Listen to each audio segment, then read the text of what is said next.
नमस्कार, मैं विक्रम सिंह इतिहास की बात ब्लॉग के चैनल में आपका स्वागत करता हूं।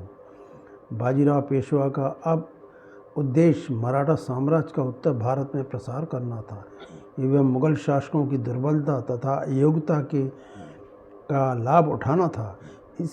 इस नीति के कारण बाजीराव पेशवा ने मुगल सूबा मालवा पर प्रथम आक्रमण 1722-23 में किया और द्वितीय आक्रमण 1724 ईस्वी में किया और मुगल सूबेदार से चौथ मांगी। अब बाजीराव पेशवा ने राणोजी सिंधिया, मल्हार राव होलकर और उदय पवार को मालवा की देखभाल के लिए नियुक्त किया, जिनका मुख्य कार्य बाजीराव पेशवा की ओर से मराठा साम्राज्य के विस्तार का कार्य करते रहना था। अक्टूबर 1728 ईस्वी को बाजीराव पेशवा ने अपने छोटे भाई चिमनाजी अप्पा को 3 मराठा सेना नायक राणोजी सिंधिया, मल्हार राव होलकर और उदय पवार के साथ एक बड़ी सेना मालवा में भेजी। इस सेना ने मालवा के मुगल सूबेदार गिरधर बहादुर को 29 नवंबर 1728 ईस्वी को अजमेर की लड़ाई में पराजित कर दिया एवं मुगल सूबेदार गिरधर बहादुर मारा गया। इस विजय से पेशवा अत्यंत प्रसन्न हुआ और मालवा से धन प्राप्त करने का आदेश दिया। अब मुगल बादशाह ने मालवा का नया सूबेदार राय बहादुर को अगस्त 1729 ईस्वी को नियुक्त किया। इस बीच मराठा सेनाओं ने जून 1729 ईस्वी को मंडलेश्वर से 25 मील दक्षिण में स्थित खरा गांव को घेर लिया और वहां से धन वसूल कर धार पर हमला कर दिया एवं पेशवा ने नए मालवा के मुगल सूबेदार राय बहादुर से चौथ व स्वदेशमुखी की मांग की, लेकिन मुगल सूबेदार राय बहादुर ने मालवा से मराठों को निकालने के प्रयास किए, लेकिन वह असफल रहा। अब मुगल बादशाह मालवा में मुगल सत्ता को स्थापित करने के उद्देश्य से जयपुर के राजा मिर्जा जयसिंह को मालवा का सूबेदार नियुक्त किया। जयसिंह मराठों से संघर्ष करने में सफल नहीं हो सका। उसने मुगल बादशाह से बाजीराव से संधि करने का प्रस्ताव दिया, जिसके तहत मुगल बादशाह पेशवा को मालवा की चौथ के 10 लाख रुपए वार्षिक देगा और उसके बदले में छत्रपति साहू से यह आश्वासन ले लिया जाएगा कि उसके सेना नायक मालवा प्रदेश में आक्रमण नहीं करेंगे। मुगल बादशाह ने यह संधि प्रस्ताव अस्वीकार कर दिया एवं मराठों से संघर्ष जारी रखने का निर्णय लिया एवं इसे दिसंबर 1730 ईस्वी को जयसिंह के स्थान पर मोहम्मद खान बंगश को मालवा का सूबेदार बना दिया। बंगश ने आते ही मराठों पर आक्रमण कर उन्हें उज्जैन, मंडलेश्वर, धार, दीपालपुर से निकाल दिया, किंतु मोहम्मद बंगश की ये सफलताएं स्थायी न रहीं एवं मराठा सेनाओं ने अक्टूबर 1731 ईस्वी में मालवा को पुनः कब्जे में कर लिया। मोहम्मद बंगश की इस असफलता के पश्चात उसे मालवा की सूबेदारी से हटाकर एक बार पुनः मिर्जा राजा जयसिंह को मालवा का सूबेदार नियुक्त किया गया। मिर्जा राजा जयसिंह के नेतृत्व में मुगल सेना एवं मराठा सेना के मध्य 23 फरवरी 1733 ईस्वी को हुए युद्ध में मुगल सेना पराजित हो गई एवं मिर्जा राजा जयसिंह को मराठा सेना नायक मल्हार राव होलकर को 4 लाख रुपए नगद तथा चौथ के अनुपात में 28 परगने देकर संधि स्थापित करनी पड़ी।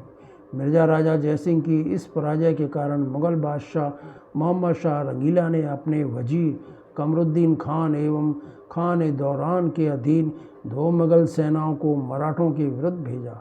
वजीर कमरुद्दीन की मुगल सेना ने उत्तरी मालवा पर आक्रमण किया, जहां उसकी मराठा सेना नायक पिलाजी जादव से 2-3 बार मुठभेड़ हुई।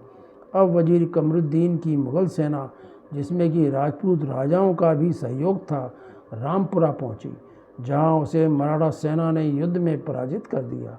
मुगल वजीर को मराठों को चौथ के रूप में 22 लाख रुपए देने पड़े एवं संधि करनी पड़ी।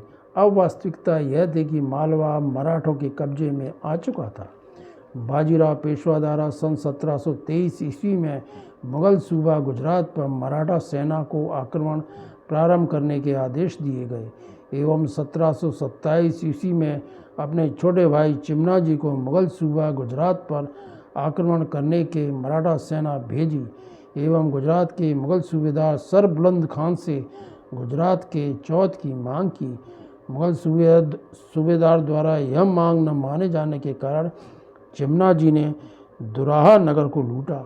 उसके बाद मालवा वापस आ गया। चिमनाजी के लौट आने पर बाजीराव पेशवा ने स्वयं गुजरात पहुंचकर 1 महीने तक लूटपाट की एवं मुगल सूबेदार सर बुलंद खां से चौथ का अधिकार मानने की पुनः मांग की। अब गुजरात के मुगल सूबेदार सर बुलंद खान द्वारा मुगल बादशाह मोहम्मद शाह रंगीला से बाजीराव पेशवा के विरुद्ध सैन्य सहायता की मांग की, लेकिन मुगल बादशाह सैन्य सहायता देने में असमर्थ रहा। इसका लाभ उठाते हुए बाजीराव पेशवा ने अपनी मांगों को मनवाने के लिए 1729 ईस्वी में अपने भाई चिमनाजी को गुजरात पर आक्रमण करने के लिए पुनः भेजा। चिमनाजी ने गुजरात पर पुनः आक्रमण कर समृद्ध बाजार से धन वसूल किया तथा ढोलका नगर में आकर मुगल सूबेदार सर बुलंद खां के पास चौथ की मांग फिर से की। इस बार मुगल सूबेदार ने बाजीराव पेशवा की चौथ की मांग मान ली। उसने सूरत के किले को छोड़कर समस्त गुजरात प्रांत की चौथ एवं सरदेशमुखी तथा अहमदाबाद नगर के राजस्व का 5% भाग बाजीराव पेशवा को प्रदान कर दिया। बाजीराव द्वारा मराठा सेनापति को शांति बनाए रखने का वचन दिया गया। इस दस्तावेज के मिल जाने पर सेनापति त्र्यंबकराव दमादे को मोकासा तथा सरदेशमुखी का एक भाग दे दिया गया, किंतु बाजीराव पेशवा द्वारा इस प्रांत के मामलों में हस्तक्षेप से मराठा सेनापति त्र्यंबकराव दामादी बाजीराव पेशवा से शत्रुता मानने लगा एवं निजाम के साथ मिलकर बाजीराव पेशवा को परास्त करने का षड्यंत्र करने लगा, जिससे कि छत्रपति साहू मराठा सेनापति त्र्यंबकराव दामादे से नाखुश हो गया एवं उसने बाजीराव पेशवा को सेनापति त्र्यंबकराव दामादे को सतारा लाके उसके सामने पेश होने का आदेश दिया। इस आदेश के परिपालन में 10 अक्टूबर 1730 ईस्वी को दोनों भाई बालाजी पेशवा एवं चिमनाजी इस कार्य के लिए पूना से रवाना हुए। इस समय छत्रपति साहू एवं बाजीराव पेशवा के विरुद्ध निजाम, मराठा सेनापति त्र्यंबकराव एवं मुगल सूबेदार मोहम्मद खां बंगश एक हो गए थे। इस सहयोग के कारण मराठा सेनापति त्र्यंबकराव ने बाजीराव पेशवा के साथ सतारा जाने से इनकार कर दिया। अतः बाजीराव पेशवा ने 1 अप्रैल 1731 ईस्वी को दभाई के युद्ध मैदान में मराठा सेनापति त्र्यंबकराव पर आक्रमण कर उसे परास्त कर दिया एवं युद्ध मैदान में त्र्यंबकराव मारा गया। दवाई युद्ध के पश्चात छत्रपति साहू ने मराठा सेनापति का पद त्र्यंबकराव के भाई यशवंतराव को प्रदान किया। तत्पश्चात साहू ने मालवा एवं गुजरात की सीमाओं को निश्चित कर आदेश दिया कि प्रत्येक प्रांत का आधा राजस्व पेशवा द्वारा राजकीय खजाने में जमा किया जाएगा एवं शेष आधा राजस्व मराठा सेनापति यशवंतराव एवं बालाजी पेशवा को मिलेगा। धन्यवाद।